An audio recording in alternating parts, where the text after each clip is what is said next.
Hey there everybody, this is Caitlin here and welcome to our Wednesday video for this week and the return of a much anticipated, well-enjoyed series that I did previously on my channel where I did the deck profile challenge. And in this kind of video, it was technically like a deck profile video, but I was kind of doing it as sort of like a collaboration with another forcible content creator on YouTube here, where we would both make like a deck revolving around a specific ruler or a specific rule set or whatever.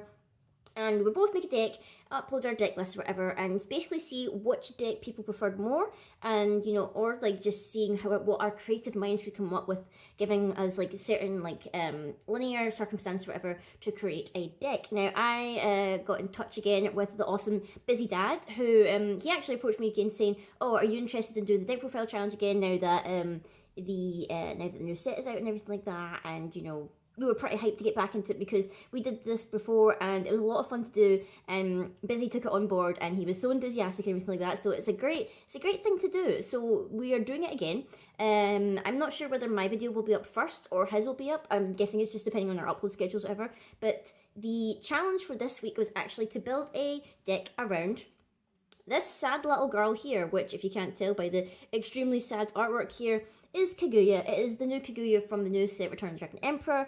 She's so super depressed. Look how sad she is. Look how sad she is. And if you're wondering why I'm not like sat with my camera pointed at the playmat for deck profile challenges, I like to do the deck profile in this way a little bit, just so you can differentiate it between my normal deck profiles and the deck profile challenge and everything like that. So that's why the setup is a little bit different and everything. So going into my deck, I'm calling this deck Kaguya and her Technicolour Kimono, or her Technicolour Dream Kimono, whatever you want to call it, because it is all about Lay Gasp, the 12 kimono combo, which, if you've not heard of it, is a pretty silly combo, and eventually you might not get the 12 kimonos off, but what you can do with those kimonos, if you get at least a couple of them, is pretty awesome. So going into it first, Super Sad Kaguya is obviously a ruler. Let us see what she actually does.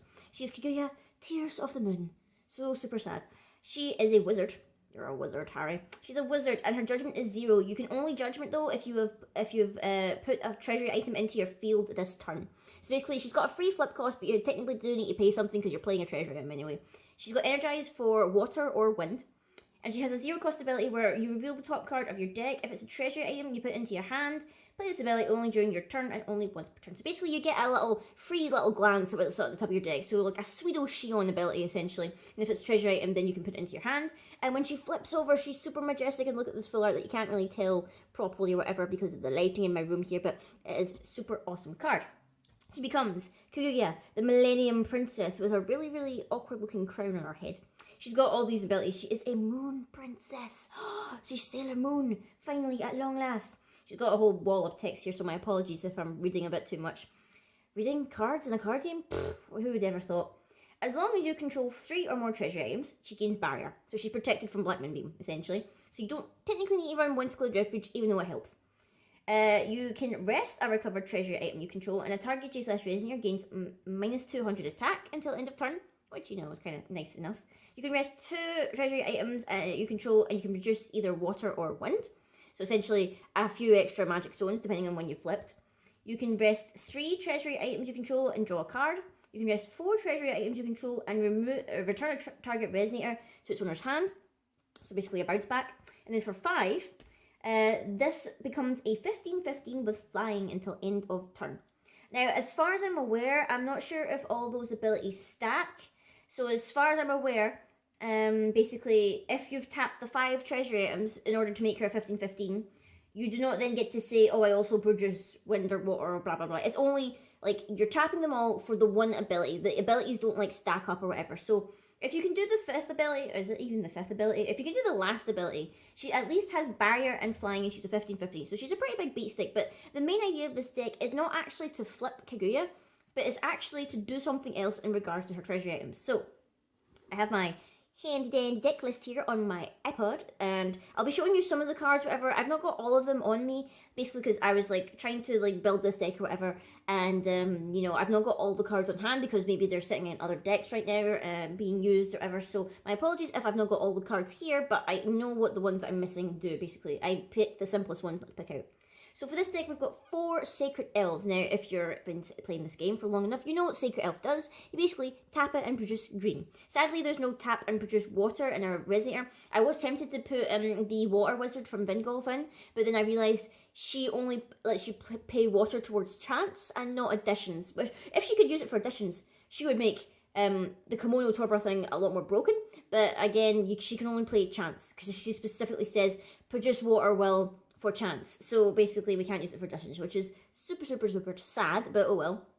Next up we have here we go. We've got the Divine Beast of Attoractia right here. I was swaying between either this card or Tama in particular for some extra draw power, but I kind of decided to go with this, and this is my reasoning why. It's a 1 cost, so same cost as Tama. It is weaker than Tama because it's only a 100/100, but here's the thing. It comes with flying. Flying is pretty handy considering that green doesn't really have too many flyers. It also has an inheritance ability where if you just pay 1, you get to draw a card and basically ditch this. So pay 1, ditch this, you get to draw a card. And when this card leaves your field from non-field zone, you draw a card. So basically you can drop it in there if you want as a 1/1 flying beat stick. If your opponent happens to have something with flying, block it, you're drawing a card anyway. So again, I kind of like prefer that. I mean, you don't get the draw instantly if you decide to play it. You have to wait until the thing dies. But at the same time, it's just like Tama draws you a card when it enters. And even then, like, you can still use it as a beat stick. But then this flies as well, so it's actually kind of handy. So that's my reasoning as to why I also stuck it into this deck. Next up, we have the Glistening Chick, which I believe we are running 3 of. We're running 3 of the Glistening Chick. Glistening Chick is a 2 cost, it's 1 water and 1 wind, a 5/5 flyer. Whenever this card becomes rested, you may rest a target Resonator. So, as far as I'm aware, this means that if this blocks, essentially, so that's it becoming rested, then you can rest something your opponent is attacking with, or, well, as far as I'm aware, if, say, your opponent attacks and you declare this as a blocker, it's technically rested. So does this mean you could then just rest your opponent's thing that's attacking, or would you have to pick a different target, because obviously that card is being picked as an attacker and you would be able to rest it? I'm not too sure. I need to double check that, but anyway, it means at least that you can enable that your opponent won't be attacking you too many times that turn or whatever, because you'll be able to rest something else. So we're running 3 of this.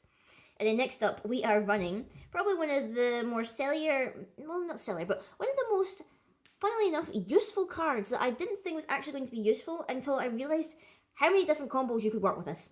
It is actually Kaguya, the Lunar Researcher, looking pretty adorable. This is actually from Legacy Lost, so just to refresh your memory, it is a 3-drop, it's 1 wind, 1 light, and 1 void. It is a 7/800, flying. You may pay 1 less to play this card if you control a moon. So simply controlling a moon means you're only paying 2 for it, and funnily enough, a lot of Kaguya's treasury items are moon-based, so a lot of them come with the subtype of moon. So that's you technically controlling a moon if you've got it out in the field. So we can essentially play her for just 2. She also has the funny ability that whenever a card is bestowed to this card, we recover her. Now, what do the Kimonos do? We can bestow them onto Kaguya and untap her relentlessly, beefing her up with every single Kimono, which is kind of silly considering she's flying. So unless your opponent has any flyers or whatever, or has a Gale Force, they're not stopping her anytime soon. So the main idea of the deck is to beef Kaguya up with loads of Kimonos, basically attach them to her so that she can attack multiple times in a turn. This obviously doesn't really work, I believe, if your opponent is running that kind of priest guy who says that you can only attack once in a turn, which, you know, it's a bit of comeuppance if we happen to come up against him. But this combo is actually really silly and it is kind of funny. It might seem a little bit jank or whatever, but I like the idea. That's why I wanted to kind of build a kind of theme around this deck. So that's why I'm including this. And to try and help out the ramping of the kimonos, whatever, we have 2, count them, 2 awesome myths. We have, first of all, Gilgamesh, the Immortal Hunter. And this is actually my full art that I got from one of my god packs. So marvel at the full artness. And then the other one we have is Odin, the Omniscient, which is obviously from Vingolf 3. Now, why do we have these? We're actually running 2 of each. And you'll probably see why in a minute when we go to our spells and whatnot. But the reason why we're running, first of all, Gilgamesh. Gilgamesh is a 4-drop. He's a 700 1000, which may seem a bit not too cool because he's only 700, but if we go into it, as long as you control 3 or more treasure items, which the kimonos are, this card cannot be destroyed, which is very nice. We'd like to protect our little Gilgamesh. When this card gains plus 100 attack for each treasury item you control. The Kimonos are treasury items. We're running 12 of them in this deck, funnily enough, so we could buff him up quite a bit. He also comes with a Resonance ability where a wind magic stone, as it enters, it can produce all the colours essentially. So you don't really need to worry too much about being colour screwed essentially. I mean, we are technically only running 3 colours by well, hardly running 3 colours because really the Lunar Researcher Kaguya is the only one that has light. So we're not too bothered about that anyway, but that's also meaning that we can at least play her in the off chance that we don't hit our stone that produces light. So it's a very handy ability to have. So that's why we're running 2 of him. He's a very handy myth to have on our team. And then the reason I'm running Odin is because he's a 1000/1000. If you would produce will with a magic stone you control, you produce that will plus 1 of the same kind as another will produced this way instead. So it's basically another way of ramping our stones. So basically, if we have a jewel stone, say it's the Deepwood one, which produces wind or water. We have Odin on the field, and we tap that stone. We can easily produce, like, say, I believe the way it works out, because it says here, the same kind as another will produced this way instead. I believe if you're selecting wind, you would be producing 2 wind, and not, like, you can choose, like, a wind and a water. I'm pretty sure if you're tapping a jewel stone, and you're selecting the colour, specifically the colour whatnot, you would have to pick the same colour again for the extra will, because basically it just means your stones are producing 2 will every time you tap them, which is very, very nice. So we're running 2 each of these bad boy myths, and I believe actually that's it for the Resonators, isn't it? Because I only 1, 2, 3, 4, 5, 6, yeah, 6 Resonators essentially. So that's it for the Resonators. Now into additions. The additions are probably one of the more kind of important parts of this deck. For this deck, obviously, I said we are running 12 of the Kimonos here, the absolutely lovely Kimonos, which would be pretty cool to get a playset of 12, all foil, whatever, because it's only a common, so there's no full arts. Kind of glad that this isn't a full art, because that would be silly if it was a full art. So basically, it's a 1-drop water edition, treasure item, remember that. You may have up to 12 copies of this card in your deck, which is very nice. To bestow it, all you need to do is tap it, which is very handy. The bestowed Resonator gains 100/100 for each water kimono of 12 parts bestowed to it. So essentially, they all stack. Every time you bestow one to Kaguya, she's getting 100/100, depending on how many have already been bestowed to her in that turn. So ideally, you're waiting until maybe you got at least maybe, I'd say 3 or 4 of them, and you can just like tap, recover her, attack. Tap, recover her, attack. Like literally, it is so nice. She can swing so many times depending on what you've got. And when this card is bestowed to a Resonator you control, and if you control that Resonator and 12 water kimono parts bestowed to it, you win the game essentially. So if you manage to get all 12 of these bad boys bestowed onto Kaguya, if you've not by any chance killed the opponent by that time, because obviously Kaguya would be pretty beef if they've not stopped her by that point, you win the game. It just, you know, straight up, you win the game. That's a pretty good clause there. Next up we have, I believe, is it 2 or 3? It's 2. We have 2 of the first moon, which is a very handy dandy treasure item here. It is a treasure item and a moon, funnily enough. It is a 2 cost, 1 wind and 1 water. Other additions you control cannot be destroyed, which protects all of our kimonos. And when this card becomes rested, target Resonator gains -200 until the end of the turn. This is mainly for, I believe, the rabbit, which you can tap a moon to put it into the fields instead of paying its cost. We're not running the rabbit in this build, mainly because I felt like there wasn't much room for it or whatever, but we're running 2 of this because it's quite a handy thing. Plus, if you have 2 of them out, then they protect each other essentially, so neither one of them can be destroyed. And finally, we have 2 Windscled Refuge, which, you know the gist of Windscled Refuge. It's pretty much in any green deck, essentially, because it's such a good card. You know, it enters, you draw a card, you can banish it, and it protects your Resonator or J Resonator from an ability or spell or whatever till the end of the turn. So it's a pretty nice card to have. And then lastly, I believe, we're only running 2 spells, because I felt like I didn't want to clog this deck up with too many spells, considering we are already running 12 of the kimonos, which may seem a bit overkill. But considering that we would like to get them in very, very quickly, which, you know, is very nice, we're running 12 of them. So the only spells I'm actually running is Spinning Myths, which is very, very important for basically cheating in Odin and Gilgamesh pretty early on. It's a 3 cost, which, with the help of Sacred Elf, if we get energized, we could maybe pull off on turn 2, I believe, because we would have 2 stones and a Sacred Elf. So we would be able to, say, play something, pop our energize or whatever, and you know we could use it with this torrent. So what it does is you put a myth Resonator from your hand into your field, which is pretty handy because most of the myths are actually quite expensive to play.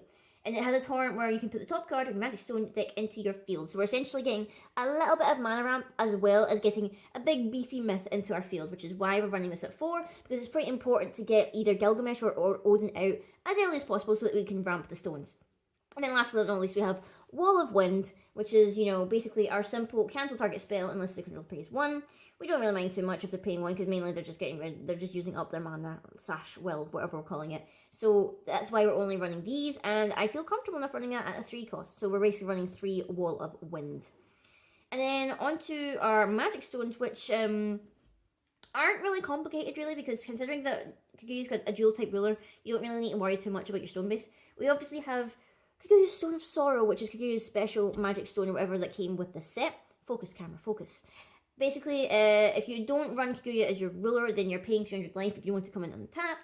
It produces wind and water. You treat this card as a wind magic stone and a water magic stone, which is pretty handy. And when this card enters your field, you look at the top 2 cards of your deck and put them back in any order. So basically, you can set up your draw state for, like, say, the next 2 turns, depending on when these stones are called in. You might actually be calling them back to back, and you'll be able to fix yourself up for the next couple of turns or whatever. So pretty handy stone, pretty much not essential, but pretty good call to be running this with your Kaguya.